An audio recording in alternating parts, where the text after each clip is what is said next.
Hello, everybody. Welcome to episode 109 of Dissonant Waves. Ooh, Tech. Hell yeah.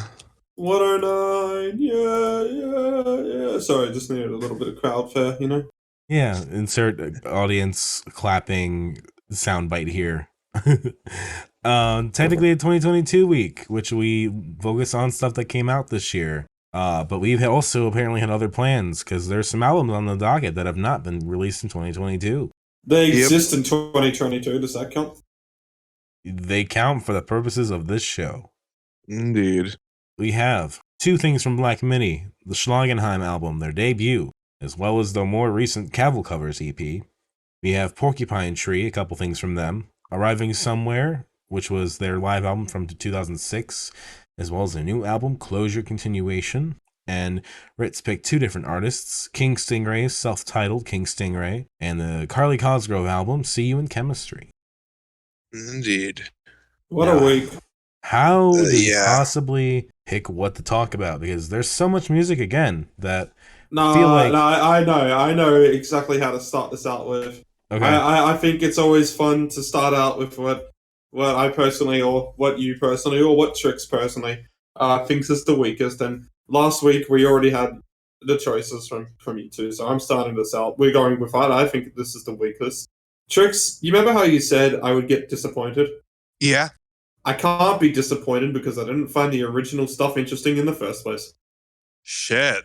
Yeah. Yep. So let's talk about Porcupine Tree and how I feel like you really needed to give us like an album before to prime us for this. The album that I was gonna give you before was gonna be Arriving Somewhere. But it's a live album that seems like to be a lot of B-sides and random songs from that era they were doing that stuff. But like I have no context for who Porcupine Tree is and what their good stuff is and like anything about them. Well, I will say that Arriving Somewhere is a lot of their hits too. Okay. Which is why I chose it. Like you have like Trains, Open Car, Hate Song. Yeah, but you probably could have just. I when I'm saying all this, by the way, I'm not putting this as an attack on you because this is still like an experiment. We actually haven't gone for a live album first and then straight into the album on the same week. But I feel like it would have been a lot better to get us who haven't listened to Porcupine Tree or Stephen Wilson's work practically ever.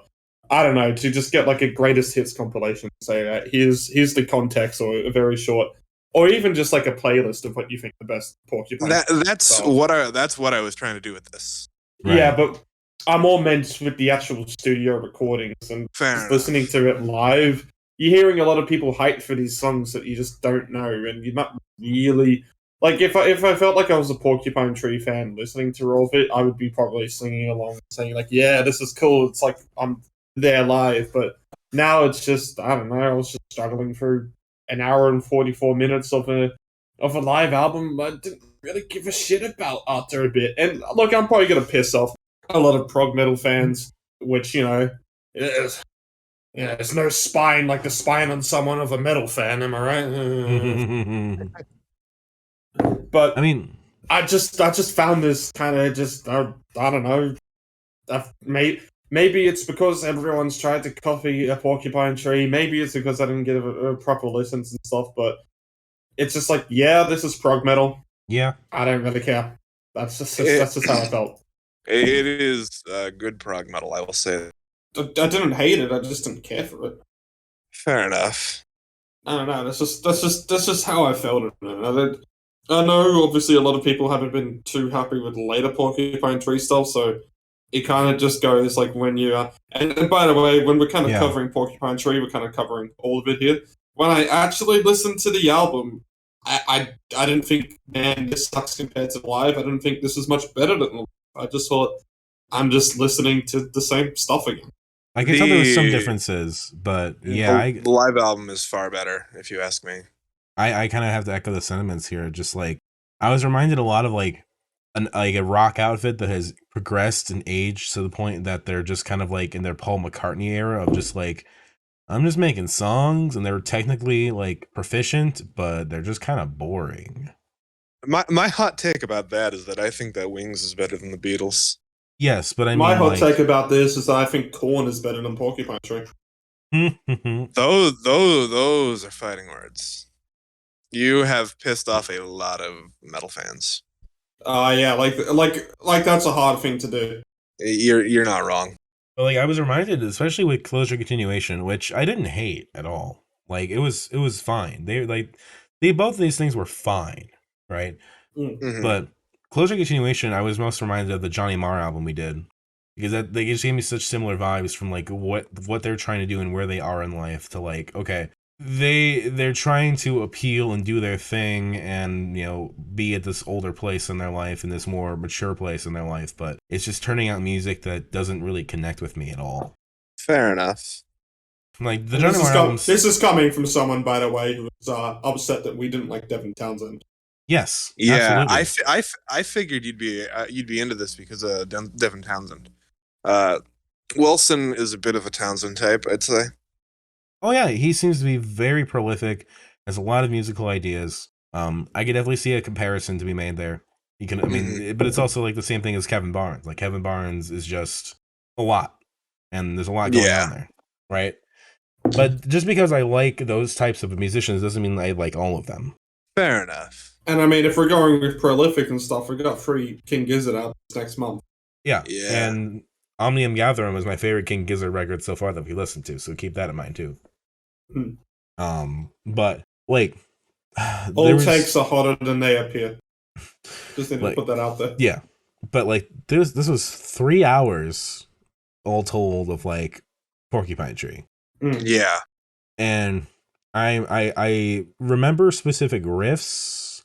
I remember some like phrasing and some parts of songs. But you give me this list and I'm like, I don't know. Heart Attack and a Labie was kind of cool because it's about a guy having a heart attack, I guess. Or that one where they're like dun dun dun dun. That sounded kind of cool. Yeah. Or that one where they were like da da da da da. That was them, right? I like the part of the concert where he broke a string. Trix is just finding ways to find a flight to Australia and hit me for the comments. Yeah, I am currently googling flights to Australia. I felt the anger in that. It was just oh my god, I'm gonna fucking kill you. Now which is fair. I do think this story of Closure Continuation is interesting. I will say that. Mm-hmm. Yeah. And that it was basically this album that the 3 band members recorded over time over the last 10, 11 years. Mm-hmm. Going back from like the year after they put out The Incident, their previous album, all the way through the 2010s into last year. And so you kind of have this weird, like, this is like kind of how things shaped over time. This is how, you know, with the influence and changes of music in the last 10 years, this album slowly is getting made and trickling out. And they just completely fucked over their bassist and just didn't talk to him at all. Yeah, and that's a big reason why I'm not a fan of Closure and Continuation, is because it doesn't sound like Porcupine Tree, because Colin Edwin was a big part of their sound. Oh, yeah, and you can definitely tell some of that in Arriving Somewhere.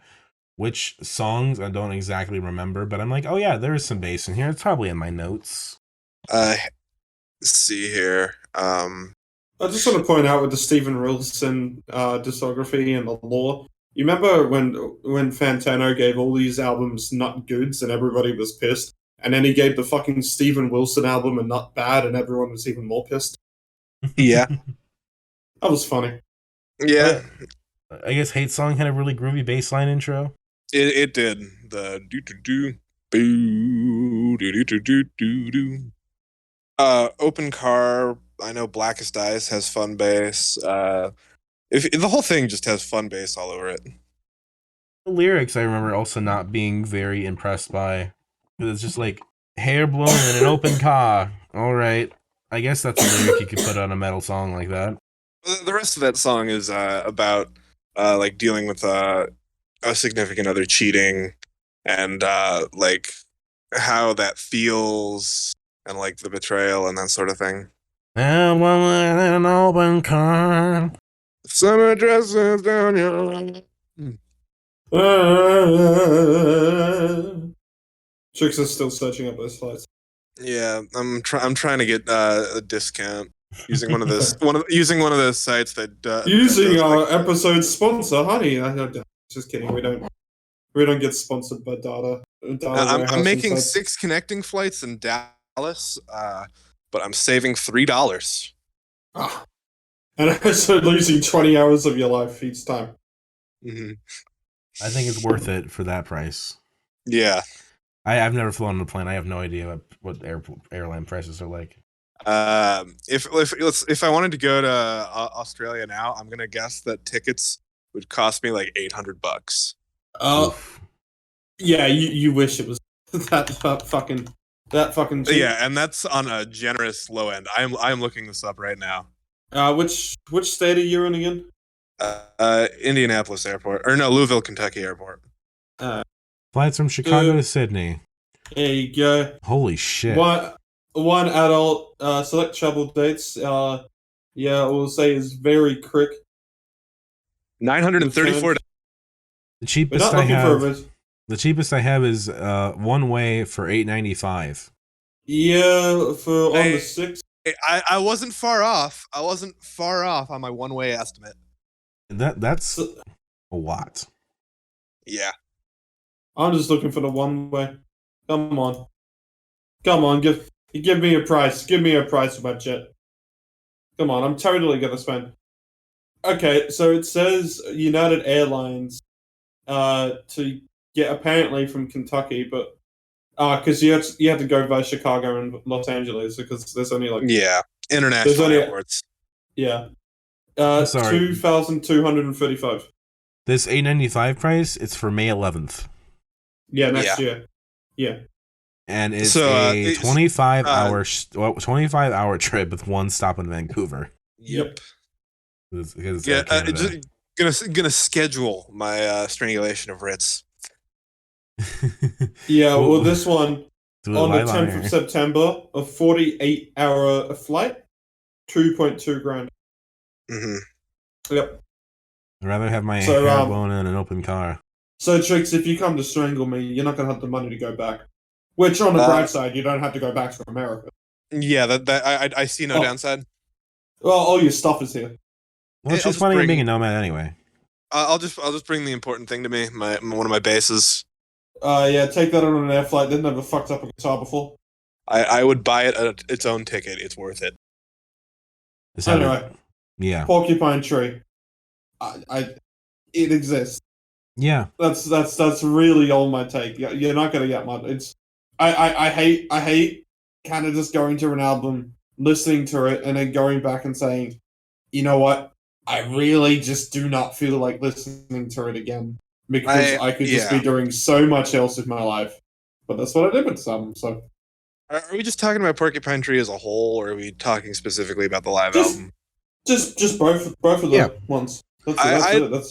I'd like to say that Closure Continuation feels like if you told an AI to make a Porcupine Tree album. Kind of funny. You ever seen the Ernie video of the Nostalgia Critic AI review of the boy in the striped pajamas? No, I've heard of that. I'd like to see that now. You gotta go after. We'll watch it after this because it's edgy as hell. Okay. But I'm telling you, AI generated stuff, fantastic. I have used Crayon, or however the fuck you say that. What Dolly Mini became to just generate so many photos of He-Man characters in the style of 70s science fiction artists. Mm-hmm. A lot of fun.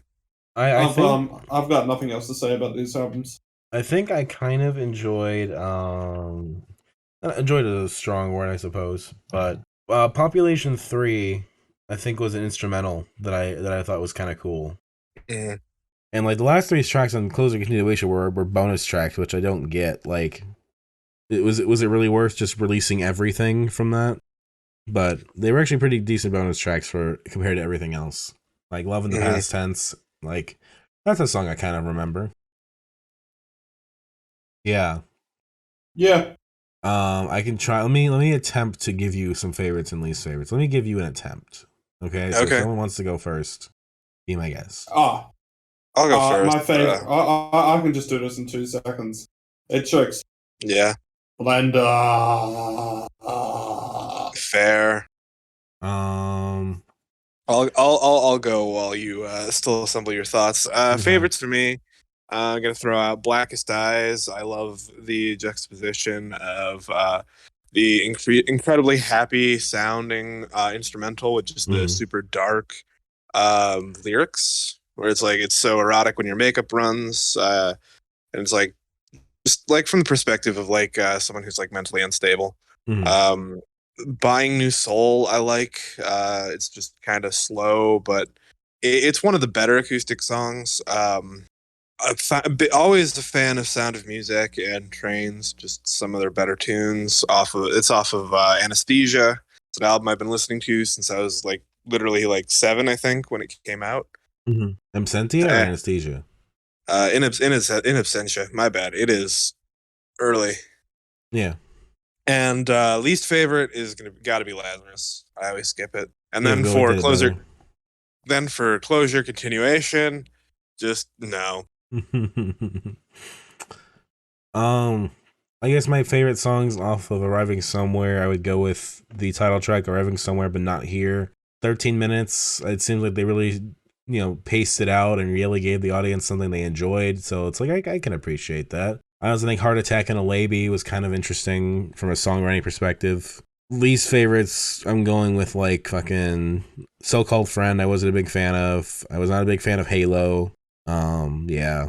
I did like the part again when they broke the string in Trains. On Trains. Yeah. And then there's video of that too. I'm sure there is. And then they finished the song, and then I guess the soundtrack had the DVD credits, Mother Child Divided track on there, which I thought was kind of funny. Yeah. Closure continuation. I'll say my favorites of the bonus tracks: Population 3 and Love in the Past Tense. My least favorites probably like, I don't know, Of the New Day, Never Have. I think Chimera's Wreck is the biggest disappointment because a title like Chimera's Wreck, I'm expecting to fucking have like an epic rock out, but it's almost 10 minutes and I couldn't even really tell you what that song was. I don't even remember. Yeah. My notes are like, yeah, they say the title. Oh, that's a guitar intro. That's pretty proggy. Yeah. Nothing much. There might have been some harpsichord or something in that, maybe, but yeah. I wish there was better news for us to report back to you on. Fair enough.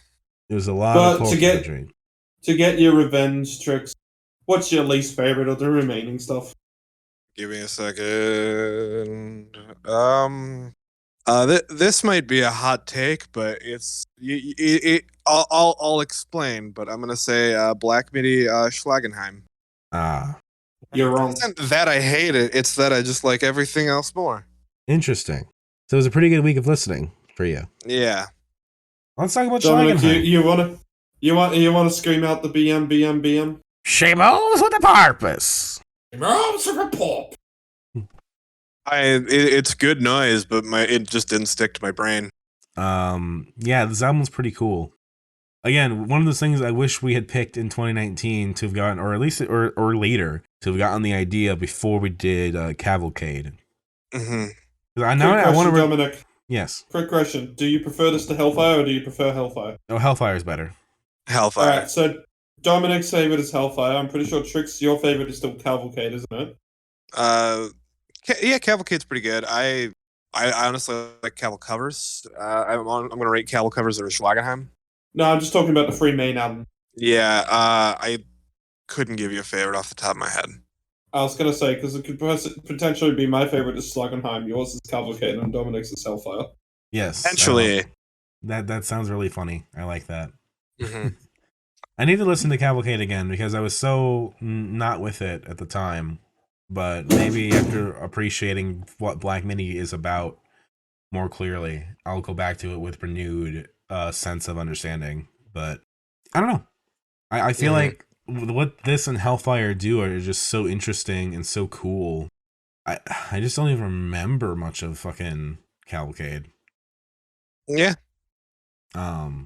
like, God, there's so many cool moments on this album, like fucking Western. Let's start. I was gonna say, let's start from 953. So Yeah. Let's go. Start of the album, go to the end. 953 just fucking starts off with that goddamn do do do do do do do do do. It just gets heavier, and the thing that I like about that song as well is like it just the tempo just changes at will, but it just works. And that's kind of like when you're talking about stuff that Black Midi does a lot now. Mm-hmm. Yes, and you know, it's a song that pretty much comes through built with tension, and that's just a really great way to introduce who Black Midi is, because it's just tension, the band. Yeah, and just like the weird things that Jordy's doing with his voice is just so interesting, and I really appreciate it. Like, it's such a bold thing to do on your first album. Like, he's not interested in just singing normally and just going with it. If anything, they kind of develop the more normal parts of it over time, just like, you know, going more into like the Frank Sinatra shit and stuff like that. This album's all about just experimentation and just like, she mows with a purpose. I'm pretty sure BM BM BM was their debut single. Yes, it was their single. Yeah. What an introduction. As much as I like BM BM BM, it's such a fucking weird song. It's just everything else in this album that I just fucking find myself going back to. Like, 953 is still their best opener, in my opinion. Oh yeah, it's just, I can see that. As just a rock song, it's a kind of refreshing change of pace. Obviously, I was a big fan of the song that I showed outside of the podcast near Detroit, Michigan, because the classic performed that on Chicago Morning News. Yeah, I can't fucking believe that. That's so funny. With the straight up, it's a very short track, but it just fucking bangs, and then I don't know, it has that nice little contrast with that kind of slow, groovy moment in it, and then just the fucking breakdown is so fucking great. I just imagine like the equivalent is just like Chicago Morning News is like, okay, everybody, here's this band Neutral Milk Hotel, and they're just fucking playing like not even like Song Against Sex. They're just playing something else off Avery Island, like I don't know, April 8th or something. Donkey like that. swallowing a eyeball or whatever. April 8th and the Priest Sisters, yeah. Yeah. If you just like, all right, I guess that's something they chose to do. Also, a big thing about this album as well is that it's Geordie singing less than he does on the other. Yeah. It's a bit more allowing Cameron, I'm pretty sure, to have lead vocal duties on here. And I want more of his lead vocal duties on the actual albums. I know he still does some, but I like it when it's shared a lot more. Those are the Cavalcovers stuff. Yeah. Who, I'm asking. Is that Cameron? Cameron's definitely on it. Moonlight on Vermont. I'm pretty sure it's both of them. Could be wrong. I'm just trying to think off the goddamn top of my head. I'm bad at my memory. Because I think the Cavalcovers are just so out there for what their vocal style usually is that I couldn't really tell. Like, I was assuming it was Cameron because Geordie's pretty distinct. Like, he was on Love Story perhaps, but yeah. And the only thing that is annoying about this Cavalcovers EP is that they're missing two of the covers. What are the other two covers? Nothing Compares to You and Psycho Killer. Oh, that would have been really interesting to have on there as well. Maybe they just couldn't get the rights to do it like that. Yeah, well, do you know what the Cavalcovers was? Yeah, they had a bunch of different stores had different covers. Yeah, they'd have a 7-inch flexi disc. Yeah. And different chains got different things. Yeah, and I think I can't remember if they even wrote down. I think you actually had to listen to find out what the cover was. Yeah. And you went ahead and you listened to some of the B-sides and the other stuff that they put out for them. Oh, yeah. 7-Eleven, Crow's Perch, and Talking Heads. Did you find the true classic one, Dead Sheeran? No. Their Ed Sheeran diss track. Whenever we return to Black Midi, I will try to, if I'm doing it, compile everything else and make it all a blowout episode for that. All right. Because there seems to be a lot that we just not covered still. Well, the best thing about the Dead Sheeran track, not only does it have vocals from both Geordie and Cameron, yeah, it also has Morgan Simpson, the drummer. Hell yeah. Because hold on, I'm just posting this shit. Because it's a 5-minute track. If we're being real here, we have to cover their anthology album. If we're doing that, we might as well cover everything else. Okay. Which is just them reading short stories over instrumentals. Honestly, sounds like it could be fun. They've done a shit. Yeah, they do like an Edgar Allan Poe story. They do an Ernest Hemingway story. It's actually insane how much Black Midi's fucking done in the fucking. So Gesundheit to my partner. And they also have a couple live albums we could do. Yeah, the stuff with Black Country New Road, obviously. Yeah. So like we're in the 3 albums, but like I think covering Black Midi this year has really made me appreciate them. They're like one of my current favorite bands, I would say now.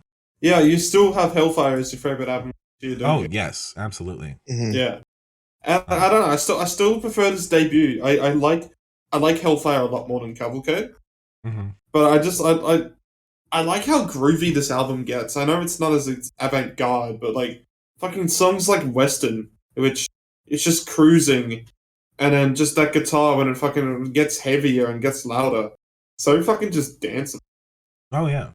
And after all the pretty things you've done for me, I left you in a ditch. Fucking the guitars, so just... Oh yeah, Western's really fucking great. Like, you talked about, you know, of course they do all the country music. I mean, haven't you heard Western?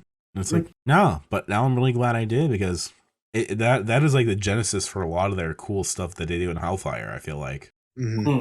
Like that in 7-Eleven. 7-Eleven's a great track too. It's just like a story track of it's just telling a story, and there's a backing track, and it's just interesting to listen to because they have some of that like cadence and storytelling that's on like what is it? Dangerous Liaisons? The Defense I'm thinking of specifically. Yeah, it's the Defense. Yeah. So I love seeing how like their ideas have evolved and come and like done different things, and like there's so much output for how like little time they've been around. They've only been around for like what, 4 years. Plus the band's basically, I mean at this time they were a 4-piece, but they're basically a 3-piece now. Yeah, and they've had a release every year. Like it's pretty incredible. I really have come to like them a lot, so I'm very happy about that. Good band. Just like every other hipster right now, I'm into Black Midi and Black Country New Road. How about that? Hell yeah. Have become so normie. And to think I only picked Black Midi at the start because I wanted to pick Injury Reserve. Oh yeah, why do we? Because they sampled Sweater. Or they sampled Sweater. And we'd already covered Black Country New Road at that point, and they also sampled Athens Friends. Yes. And I think it's funny looking back how much I liked the first Black Country New Road album. His name escapes me right now. For the first time. But like how much now I would place over that album personally. Like I would probably play Hellfire obviously I would place over that, but like I liked that album a lot, but I didn't love it in the way I come to love Black Country and Black Midi since listening to that. That's fair. Yeah, like where I was a year ago or a year and a half ago, first listening to Black Country New Road versus now is just so different. So I think we can all agree that Schlagenheim is still an interesting blueprint, even if you're not big into Trix.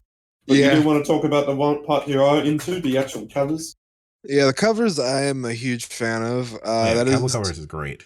Yeah, I sent actually a Taylor Swift fan that cover of Love Story. They didn't respond to me. She didn't respond to me. She just gave me a fake tear. That is fair, actually. It's not the cover you want to necessarily give the people who love the original song, but I was fascinated by it. Yeah, I was hoping there's going to be more off the walls, to be honest. But I think that just leads to more Black Midi's nature, that they've actually kind of done a serious cover. Well, but yet Moonlight on Vermont kind of is. The 21st Century Schizoid Man is pretty close. Like that's the one that's tight. That's incredible. Like it takes that original song and just makes it so much more crisp and clear compared to like the 60s version, which, you know, that's a great song too. but like, holy shit, do they come out really just like fucking someone just carefully sculpted that recording and just did it again. Yeah. It's like, oh my god, I love that. I really like that cover a lot. The horns too. Oh god, Ooh. yeah. Mm. But I love that there's that contrast then of like the Taylor Swift cover is like different enough, and then Moonlight on Vermont is just a whole other thing. Yeah. In the name of love. Yeah, they go to the fucking U2 song at the end. That's totally Captain Beefheart. Captain Beefheart predicted U2.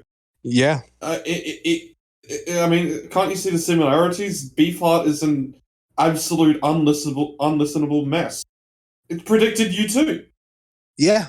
Fair enough. I want to listen to the other I love covers talking now. shit about Bono's output.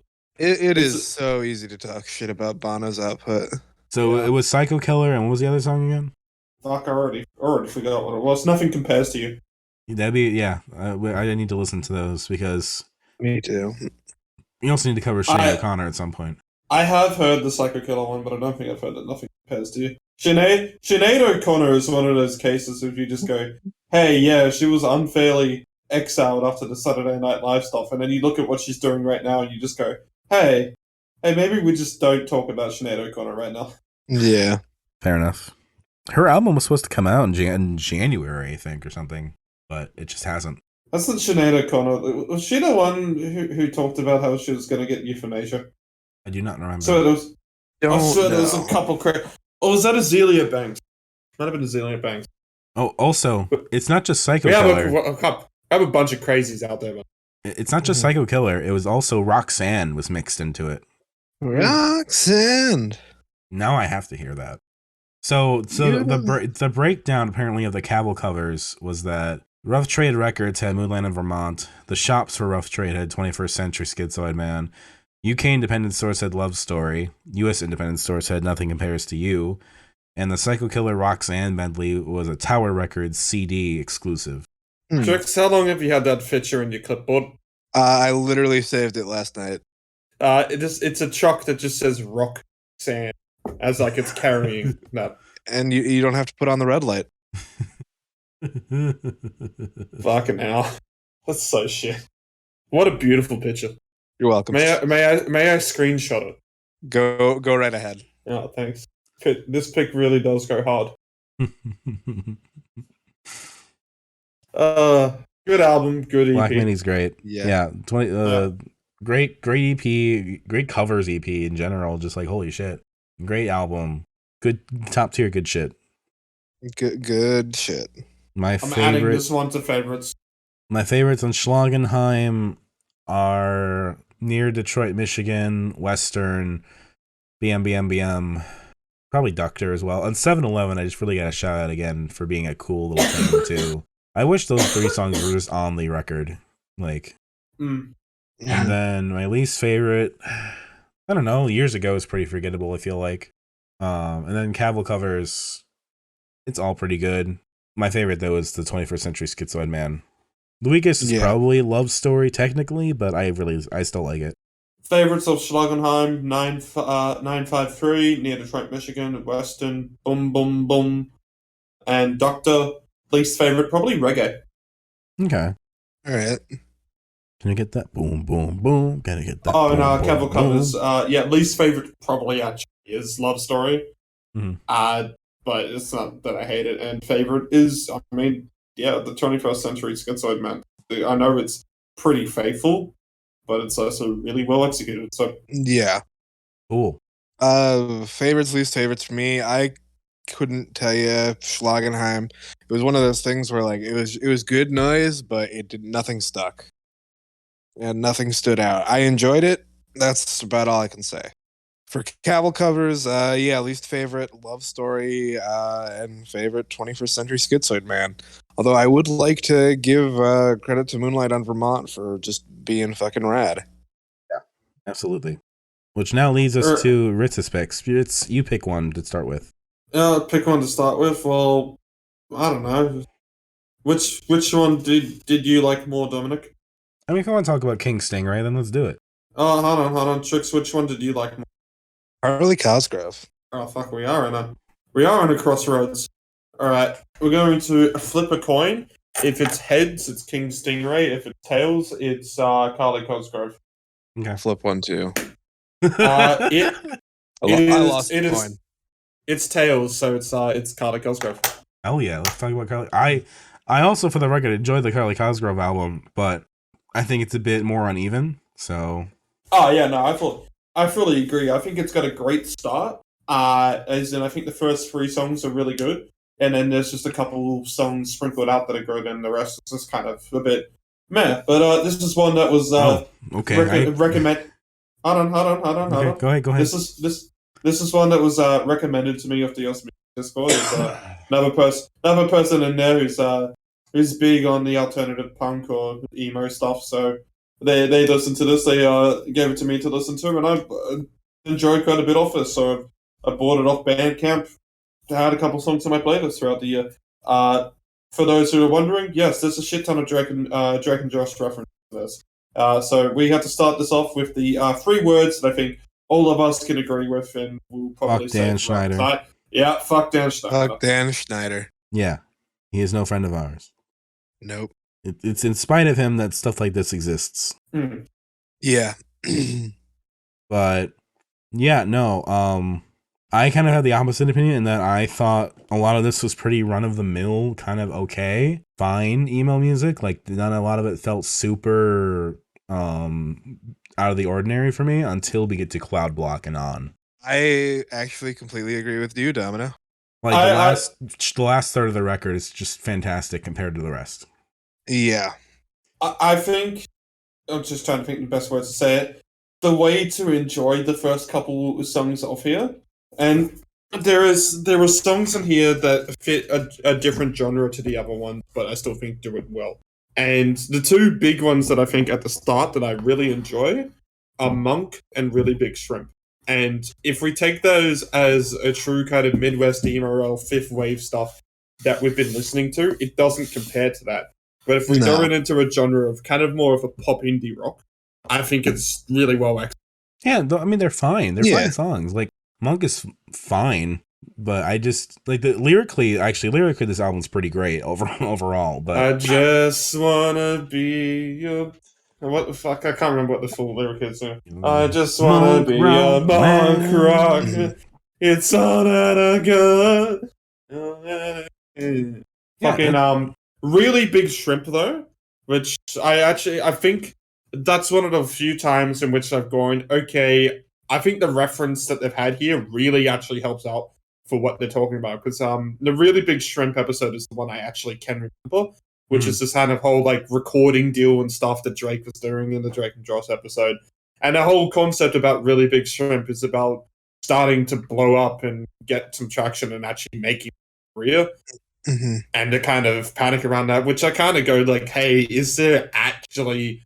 Are they kind of starting to blur out? Are they really big enough to be doing stuff like this? But I also understand that, yeah, this is actually something that's starting to become a worry for them now, because, hey, they're very early stuff, or like stuff they would have done like 5 years ago or stuff like that. Yeah, you pretty much all got your friends now, and now you got random people showing up to go to shows and shit. So a different fucking vibe, and I think there's some actual real passion in that. I think, yeah, there is a bit of kind of, what's the word? It's a real basic kind of emo concepts that have been tried and true already in there. But I still think they execute it well. Like, I know there's just the fucking trumpets again at the outro, but there's the fucking trumpets in the outro. I like them. I feel like there weren't enough. There should have been more. Yeah. I just love the outro. Just when the choruses get slightly louder each time. Mm-hmm. And it's like a very small detail, but it's also just really fucking... It's pleasant. It's a weird thing to describe with an album that's kind of considered emo, but it's pleasant. I mean, the dude's vocals, I forget what his name is. It's probably some of the cleanest and most in-tune vocals that we've covered in Fifth Wave for a while. Oh, yeah. Yeah, like production-wise, this was definitely one of the cleaner ones. Yes. Like and even in songs like Headaches, by the way, where he starts screaming a bit more, his vocals are still very clean. And yes. accessible. Yes. Yeah. But his vocals don't really shine, Lucas's, until like the end of the album, though. Like Headaches and See You in Chemistry both have really great performances. Oh yeah, I think those have better and another thing that I do like about picking albums that I'm listening to as well, like into this podcast and stuff, is actually getting a different perspective on different songs. It actually changes what I'm listening to on here, because I didn't really give too much thought to Headaches, but I'm giving it a second kind of like focus now, and it's like yeah, you're right. It actually really is one of the better songs off here. Like I probably still prefer a really big shrimp, but I might prefer Headaches to mine. Like listening to Cloud Block, like into Headaches, like that gave me chills. Like that transition is so good. Oh no, it's fantastic.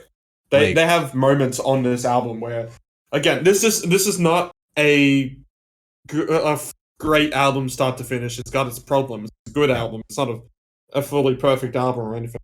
And it's another one of those, we're seeing a band in their infancy, and we're going to get the same with King Stingray when we cover that in a second.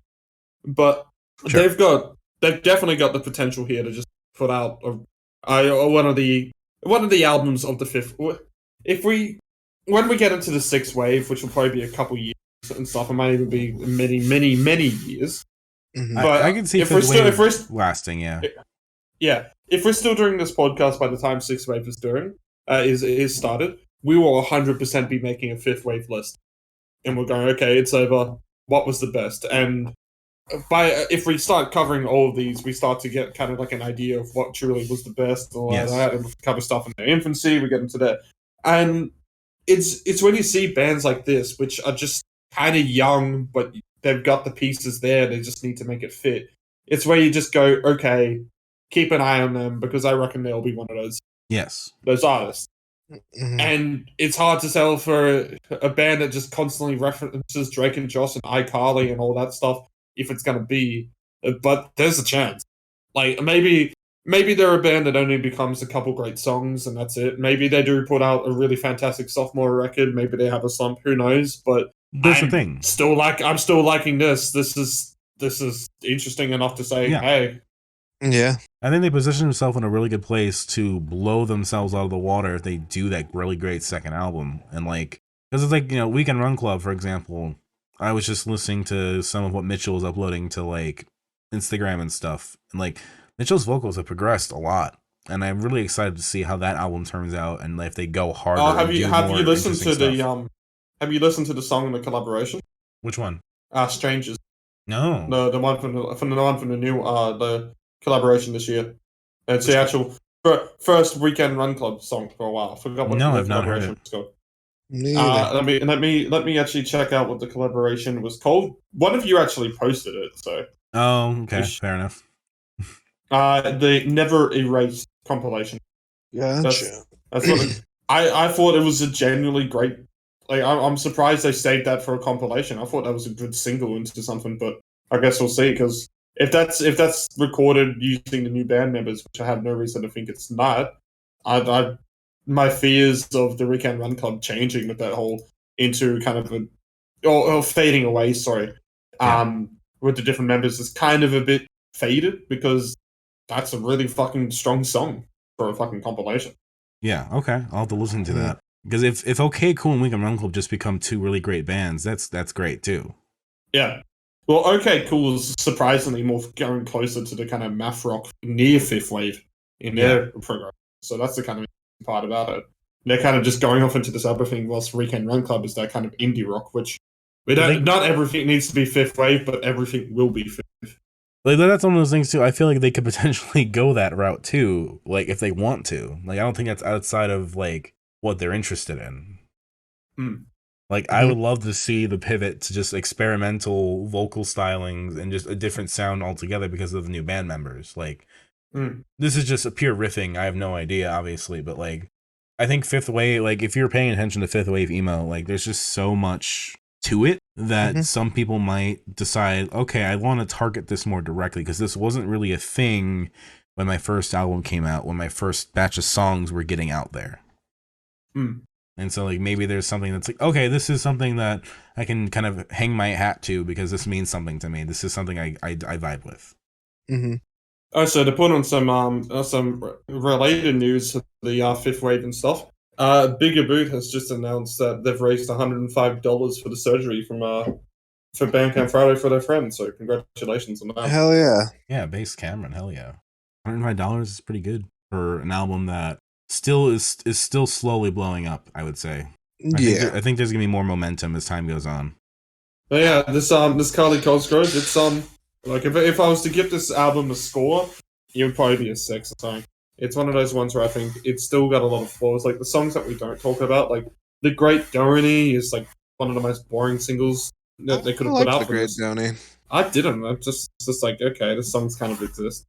Yeah, I just kind of like the whole album, if I'm gonna be honest. That's fair. Like I remember the Game Sphere on the Drake and Josh episode because as a kid I always hated when they did shit like that. Like just get the GameCube. Just fucking get the GameCube. Don't give me this bullshit. Spherical. It's spherical, Domino. That's the thing. You remember the fucking. It's spherical. I like Game Sphere, but it reminds me too much of a We Were Promised Jetpack song, so I just go back and listen to We Were Promised Jetpack. Same with the Fontaines DC album, Big Shot. Just that same vibe. Just a little first couple of notes, I'm just like, that's fucking Ships with Holes with Sync. I'm just listening to that song, even though they're two completely different songs. Mm-hmm. For those who listen to both Fontaines and We Were Promised Jetpacks, just listen to the first notes of both those songs and then fucking try and disagree. Mm-hmm. Later. But again, I do want to give out credit to them ending the album on an 8-minute like prolonged track and like actually having that be one of the highlights of the album. Yeah. Like it kind of trying to wraps everything up being the title track, and again like the vocal performance as it ends is really really great, probably the best moment vocally on the album. I am gonna find my footing. It's fucking great. Yeah, it's also one of the more math rocky instrumental. Like Really Big Shrimp kind of has it with the do do do do do do do do. It's kind of like, yeah, that's you're getting a little bit, but you're just trying to really show it up. And I want to be mad, but still just a riff, so fuck on that. But See You in Chemistry feels like the one time when I've actually tried to be a bit more complex with the guitar. Yeah. Yeah, it's a good album. Yeah. Favorites, Monk, Really Big Shrimp, Headaches, and See You in Chemistry. Least favorite, Great Donny. Favorites, Cloud Block, Headaches, Chowder, See You in Chemistry. Least favorites, The Coolest, Don't Ruin It, Great Donny, Sit and Bounce. I really don't have a least favorite, but my favorites are like The Great Donny, Cloud Block, Headaches. Cool. All right, let's get to this last album. We're finally once again, fuck Dan Schneider also. Oh yeah, fuck Dan Schneider. Fuck Dan Schneider. Finally doing some more Australian stuff and finally doing some more Aboriginal artists. This is actually a band that has some direct relation to Yofo Yindi, which is an artist I swear I was going to do with the No English episode. So still coming. We're going to do it relatively soon. This is episode 109. I have it penciled in for 112. And I'm just trying to remember exactly how to pronounce the title of the language here. Is it going to say? It's Yongu, right? Yeah, it's like Yongu. Yeah, I think you said it actually a lot better than I did. That's rare for an American to pronounce something in better than the country from, but I guess that's just happened. Because the letter that they're using is like an NG sound. It's like, But yeah, they are described as Yongu surf rock. Which fits completely. Oh, absolutely. Yeah. This is a surf rock album without a doubt. It's not a classic surf rock, which is a lot fast paced. This is a lot more of the modernized surf rock sound, but it's without a doubt surf rock. Yeah. But it also does actually use quite a bit of Aboriginal instruments here. You'll obviously notice the didgeridoo. Oh yeah, the most out of it, which is the big one. It incorporates Aboriginal language, which I say Aboriginal, but Aboriginals is kind of a pretty broad term since they all had their own different locations and everything, and they were all different languages and stuff. That's why it's a pretty hard one to preserve, but thankfully we still have preserved some of those languages. unfortunately, due to a lot of policies that reenacted back in the 1900s, some of those tribes and just completely died out and everything with them. So, yeah. Mm-hmm. So it's good to see that some of these languages also get incorporated into art, which is great. Especially when they actually popularize, like Milky Mana. Milky Mana is great. Excuse me, someone giving me a message to me. In 10 seconds. Yeah, Milky Mana, which is kind of half in Aboriginal, half in half in Yolngu, we'll say, and half in English, which is this kind of the whole lyrical concept about that is about actually learning from ancestors and cultures and all that stuff, which is cool that they're bringing this stuff in there. Like the actual music video as well kind of has this whole incorporation of like helping other people out and helping you. It's just kind of like, it's a pretty wholesome song and a wholesome kind of message that they're going through, which is really good because the songs are fucking the song's a banger. Yes. Yeah. Yeah, the fucking outro, just going into it, fucking, I don't know, it's hard for me to explain. It just kind of gets a bit faster, I guess, but Milky Mana is like a really nice, like, disco-y track. Mm-hmm. Yeah, nearly, yeah. And then there's kind of softer songs like Get Me Out, and Looper was actually kind of a bit in between. There's a lot of mixture between softness and hardness. So the thing I want to say about this album is that, like, it's kind of it's similar to Porcupine Tree, but the opposite of it, in the sense that it was all just great. Mm-hmm. Like, this album is perfectly great to just put on, have it run all the way through. No, like, to me, like, there was no, for me, super highlights, like super big peaks, but also no big valleys either. It was just like a solid, great thing from start to finish. Yeah.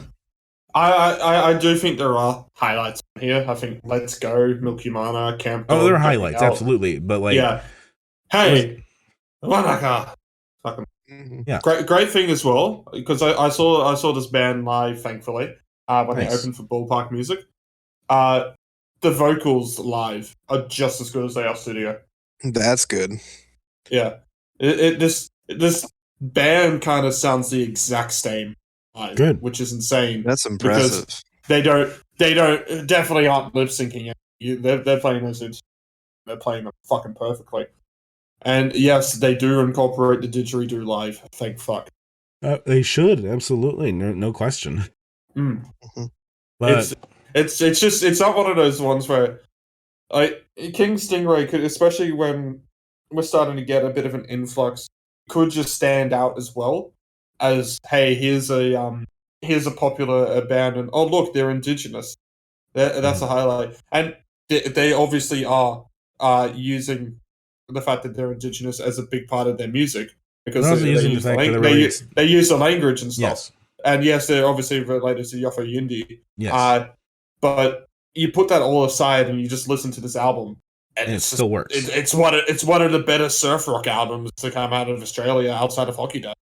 Oh yeah. Like this stuff, like this was reminding me of like how y'all felt about like the early days, like when we were listening to like Last Dinosaurs and stuff. Like this is the kind of album I was hoping for from all that. Yeah. Like this is just really fun to listen to. All the songs are just generally pretty cool to listen. Like there's no bad song here. Yeah. And it's cool to see, like, okay, clearly they worked on this album because the first single came out in 2020. Yeah. First one came out in 2020. Hey, Wanaka. 2021, Get Me Out and Milky Mana, which both made the hottest 100, by the way. Deservedly so. Mm-hmm. I think for around 56 and 45 respectively. And Camp Dog should make it this year as well. Camp Dog and hopefully Let's Go, actually, because Let's Go was... Let's Go's also really good. I like Let's Go, but I might like Camp Dog now. Oh, Camp Dog, I know you're angry. Please don't take it out on me. But in terms of like just consistency and just overall, like, not even structure, just start to finish being a good album, this is definitely like a highlight of the year in that sense. Just like we have experiential albums like Hellfire to talk about, you know, and like how much that album does. Just of albums of just good music. Yes. This is just good music. I don't think it's structured. like a lot of those other albums are, in a way in which you go, okay, well, this is an album. But if we go to just what's good music, this is just good music. Yes, absolutely. Yeah. That's saying what I want to say, but better. I'm happy to leave it there, to be honest, because this is an album that which we could talk about. It's actually not too complex of an album to talk about. No. It's just good. Just listen to it. Favorites, Hey Ronica, Get Me Out, Let's Go, Rapiri, Milky Mana, Camp Dog. Least favorite, probably Mork Miri Wayne. Okay, I can see that. Favorites for me, Camp Dog, Milky Mana, Life Goes On. I thought was a cool acoustic track to end it with. Least favorites, I don't know. There's not really a least favorite for me. Yeah, no real least favorite, and I really just enjoyed the whole album. Like, I'm excited to listen to Yalfi Yindi now, if this is like what they inspired, what their children and nephew and all that have come up with. Yeah. Yalfi Yindi, so just to put into context, but we'll talk about it later, existed in a time with less tolerance. Less touring, you said? Less tolerance. Tolerance. Yeah. The importance of Yalfi Yindi, like, this is a good album, and obviously there's the relation, but the importance of Yalfi Yindi is not to be understated. Yes.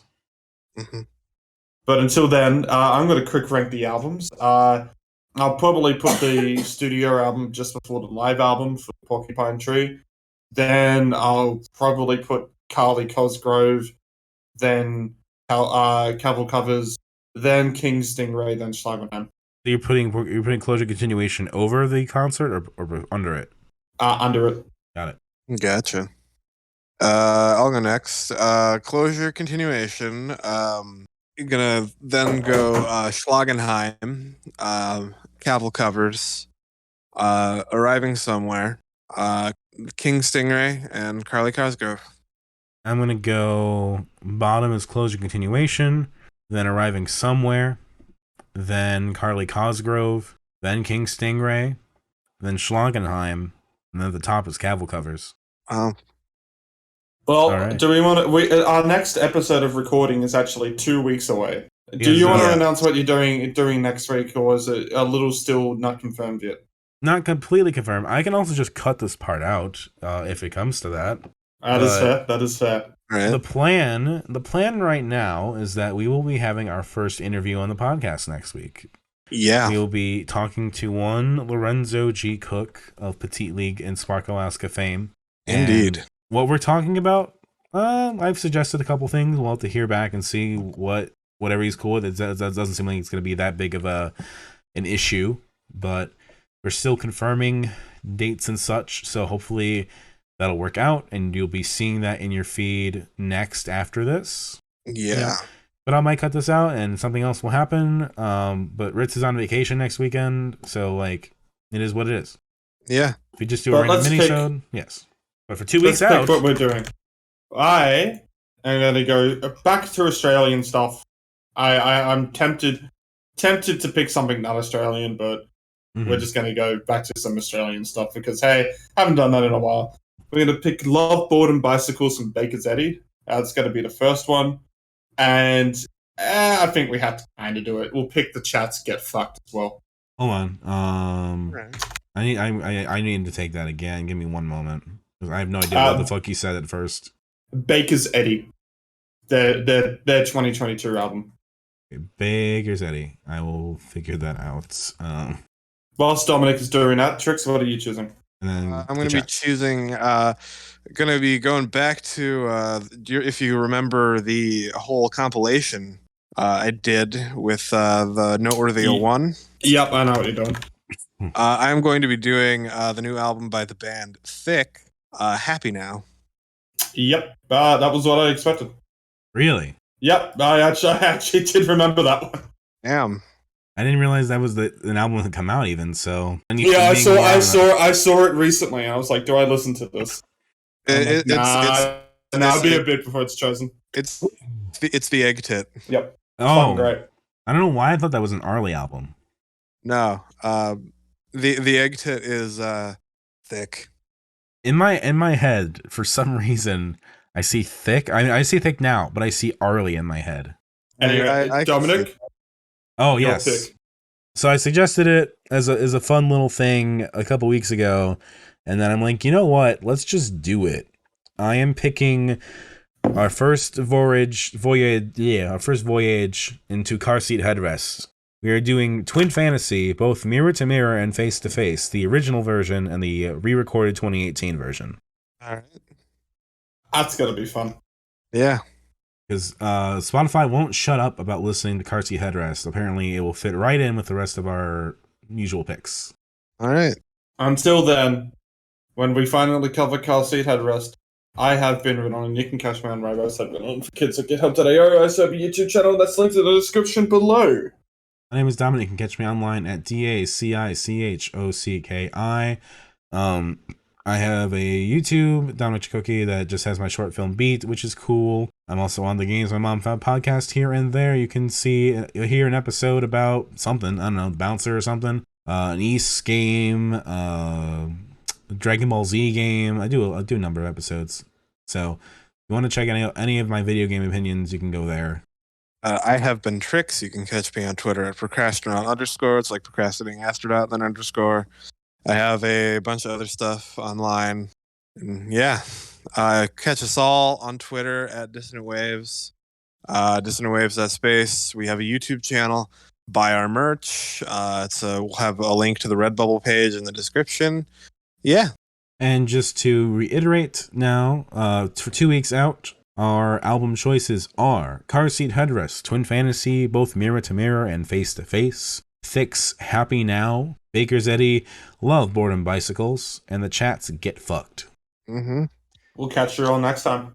Yep. Have Fuck a great Dan night. Schneider. Fuck Dan Schneider. Fuck Dan Schneider.